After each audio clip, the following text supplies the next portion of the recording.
ಬಿಹಾರ ಚುನಾವಣೆಯ ಕಾವು ದಿನದಿಂದ ದಿನಕ್ಕೆ ರಂಗೇರ್ತಾ ಇದೆ ಅಂತಲೇ ಹೇಳ್ಬೋದು. ಒಂದ್ ಕಡೆ ರಾಜಕೀಯ ಕೆಸರೆರಚಾಟಗಳು, ಮತ್ತೊಂದು ಕಡೆ ಸಮೀಕ್ಷೆಗಳ ಮೇಲೆ ಸಮೀಕ್ಷೆಗಳು ಬರ್ತಾ ಇದೆ. ಈ ಹಿಂದೆಯೂ ಕೂಡ ಸಮೀಕ್ಷೆಯಲ್ಲಿ ಏನು ಯಾರು ಹಾಗಾದ್ರೆ ಈ ಬಾರಿ ಜನರ ಒಲವು ಯಾರ ಕಡೆ ಜಾಸ್ತಿ ಇದೆ ಅನ್ನುವಂತಹ ಒಂದು ಸಮೀಕ್ಷೆ ಬಂದಿತ್ತು. ಅದರಲ್ಲಿ ಬಿಜೆಪಿಯ ಪರ ಜನರು ಒಲವನ್ನ ತೋರಿಸಿದ್ರು ಅಂತ ಹೇಳಲಾಗ್ತಿದೆ. ಅದರಲ್ಲೂ ಕೂಡ NDA ಈ ಬಾರಿ ಮತ್ತೊಮ್ಮೆ ಅಧಿಕಾರದ ಚುಕ್ಕಾಣಿ ಹಿಡಿಯುವಂತಹ ಸಾಧ್ಯತೆಗಳಿದೆ ಅಂತ ಹೇಳಲಾಗ್ತಿತ್ತು. ಹಾಗಾದ್ರೆ ಈ ಬಾರಿ ಸಮೀಕ್ಷೆ ಎಲ್ಲಿ ನಡೀತು, ಹೇಗಾಯ್ತು, ಯಾರು ಮಾಡಿದ್ದು, ಈ ಬಾರಿಯ ಸಮೀಕ್ಷೆ ಏನ್ ಹೇಳುತ್ತೆ ಅನ್ನುವಂತಹದ್ದನ್ನ ನಾವು ನೋಡುವುದಾದ್ರೆ, ಸೊ ಈಗ JVC ಅನ್ನುವಂತಹ ಒಂದು ಸಮೀಕ್ಷೆ ಈಗ ಹೊರಗಡೆ ಬಂದಿದೆ. ಈ ಒಂದು ಸಮೀಕ್ಷೆಯ ಅನ್ವಯ ಬಿಜೆಪಿ ಅನ್ನೋದಕ್ಕಿಂತ NDA ಅತಿ ಹೆಚ್ಚು ಸ್ಥಾನಗಳನ್ನ ಗಳಿಸಿಕೊಳ್ಳಲಿದೆ ಅನ್ನುವಂತಹ ಒಂದು ಮಾತುಗಳು ಈಗ ಹೊರಗಡೆ ಬಂದಿರುವಂತಹದ್ದು. ಅಂದ್ರೆ NDAಗೆ 120ರಿಂದ 140 ಸ್ಥಾನಗಳು ಈ ಬಾರಿಯ ಒಂದು ವಿಧಾನಸಭಾ ಚುನಾವಣೆಯಲ್ಲಿ ಸಿಗಲಿದೆ ಅಂತ ಹೇಳಲಾಗ್ತಿದೆ. ಅಂದ್ರೆ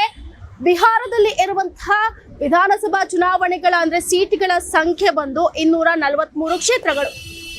ಈ ಪೈಕಿ 120ರಿಂದ 140 ಸ್ಥಾನಗಳು NDAಗೆ ಬರಲಿದೆ ಅಂತ ಹೇಳಲಾಗ್ತಿದೆ. ಅಂದ್ರೆ 120ರಿಂದ 140 ಈಗ 243ರ ಪೈಕಿ ಏನಾದ್ರೂ 123 124 ಸೀಟ್ಗಳು ಇಲ್ಲಿ NDAಗೆ ಬಂತು ಅಂದ್ರೂ ಕೂಡ ಅದೊಂದು ರೀತಿ ಮ್ಯಾಜಿಕ್ ನಂಬರೇ, ಅವರು ಆರಾಮಾಗಿ ಗೆದ್ದು ಬೀಗಬಹುದು ಅಂತಲೇ ಅರ್ಥ. ಈ ಒಂದು ನಿಟ್ಟಿನಲ್ಲಿ ನಾವು ನೋಡುವಂತಹದ್ದಾದ್ರೆ ಈಗ NDAಗೆ 120ರಿಂದ 140 ಸ್ಥಾನಗಳು ಸಿಗಲಿದೆ ಅನ್ನುವಂಥದ್ದು ಈ ಒಂದು ಎಕ್ಸಿಟ್ ಪೋಲ್ ಅಥವಾ ಒಂದು ಸಮೀಕ್ಷೆ ಹೇಳ್ತಾ ಇರುವಂತಹದ್ದು. ಇನ್ನು ಮಹಾಗಠಬಂಧನಕ್ಕೆ 98ರಿಂದ 114 ಸ್ಥಾನಗಳು ಸಿಗಲಿದೆ ಅನ್ನುವಂತಹ ಒಂದು ಸಮೀಕ್ಷೆ ಈಗ ಒಂದು ಮಾಹಿತಿಯನ್ನ ನೀಡಿರುವಂತಹದ್ದು ಅಥವಾ ಒಂದು ಪ್ರೆಡಿಕ್ಷನ್ ಅನ್ನ ಮಾಡ್ತಿರುವಂತಹದ್ದು. ಈ ಬಾರಿ ಯಾರು ಆಗ್ತಾರೆ, ಯಾರು ಮತ್ತೊಮ್ಮೆ ಗದ್ದುಗೆಗೆ ಏರ್ತಾರೆ ಅನ್ನುವಂತಹ ಒಂದು ಅಂಶಗಳನ್ನ.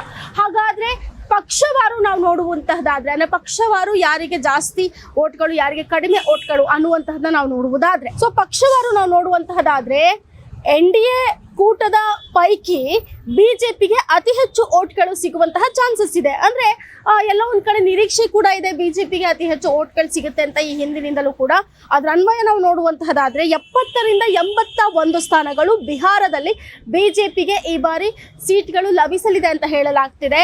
ಇನ್ನು ಮತ್ತೊಂದು ಕಡೆ ನಾವು NDA ಮೈತ್ರಿಕೂಟದಲ್ಲಿ ನಿತೀಶ್ ಕುಮಾರ್ ಅವರ ಪಾರ್ಟಿ ಕೂಡ ಇದೆ, JDU, ಅವರಿಗೆ ಎಷ್ಟು ಸಿಗುತ್ತೆ ಸೀಟ್ಗಳಂತ ನಾವು ನೋಡುವುದಾದ್ರೆ 42ರಿಂದ 48 ಸ್ಥಾನಗಳು ನಿತೀಶ್ ಕುಮಾರ್ ಅವರ JDU ಪಾರ್ಟಿಗೆ ಸಿಗುತ್ತೆ ಅಂತ ಹೇಳಲಾಗ್ತಿದೆ. ಇನ್ನು ಚಿರಾಗ್ ಪಾಸ್ವಾನ್ ನೇತೃತ್ವದ LJP ಪಕ್ಷಕ್ಕೆ 5ರಿಂದ 7 ಏನು ಸೀಟ್ಗಳು ಸಿಗಬಹುದು ಅಂತ ಹೇಳಲಾಗ್ತಿರುವಂತಹದ್ದು.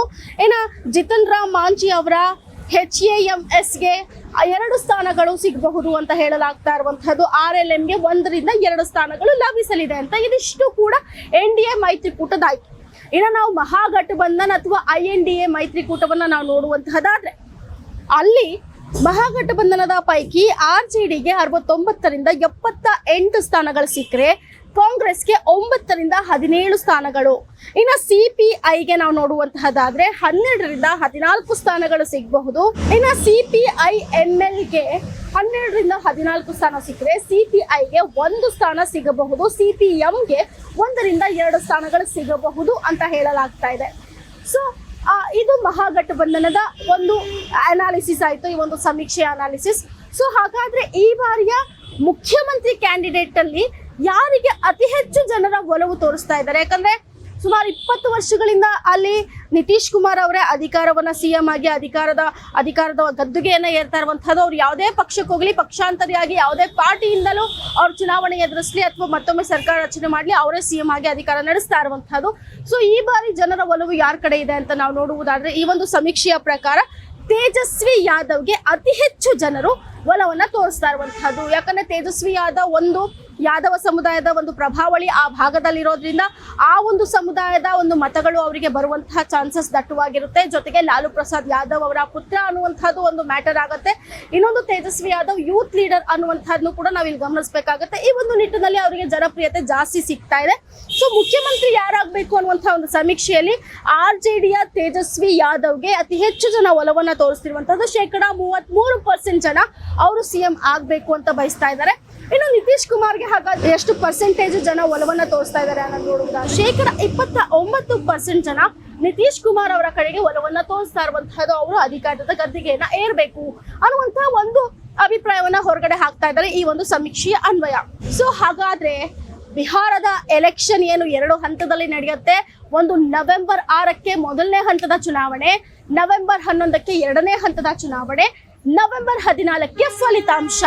ಸೊ ಈ 3 ದಿನಗಳು ಕೂಡ ಬಿಹಾರಕ್ಕಷ್ಟೇ ಅಲ್ಲ, ಬಿಹಾರವನ್ನ ಏನು the mother of the election ಅಂತ ನಮ್ಮ ಭಾರತ ಕರೀತಾರೆ.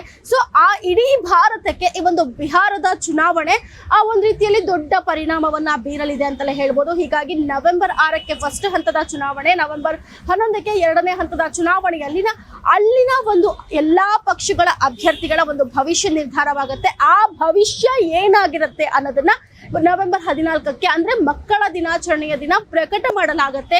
ಸೊ ಇಡೀ ಒಂದು ದೇಶದ ಚಿತ್ತ ಈಗ ಬಿಹಾರ ಎಲೆಕ್ಷನ್ ನ ಮೇಲಿರುವಂತಹದ್ದು. ಸೊ ಈ ಸಮೀಕ್ಷೆ ಎಷ್ಟರ ಮಟ್ಟಿಗೆ ನಿಜ ಅಥವಾ ಈ ಸಮೀಕ್ಷೆ ಎಷ್ಟರ ಮಟ್ಟಿಗೆ ಸತ್ಯ ಆಗತ್ತೆ ಅನ್ನೋದನ್ನ ಈ ರಿಸಲ್ಟ್ ಬಂದ ಮೇಲೆ ನೋಡಬೇಕಾಗಿರುವಂತಹದ್ದು. ಗ್ಯಾರಂಟಿ ನ್ಯೂಸ್, ಸುದ್ದಿ ಖಚಿತ, ನ್ಯಾಯ ನಿಶ್ಚಿತ.